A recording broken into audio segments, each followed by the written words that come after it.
جانان من اندوه لبنان کشت ما را، بشکست داغ دیر یاسین پشت ما را. جانان من برخیز باید بر جبل راند، حکم است باید بار تا دشت امل راند.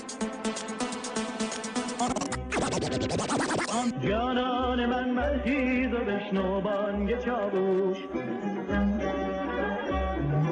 جانان من برخیز و بشنو بانگ چاووش.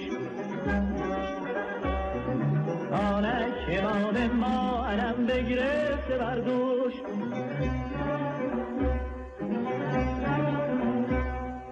تکبیر زن لبک هو بنشین به رهوار، مقصد بیان و سنبای جلو دار.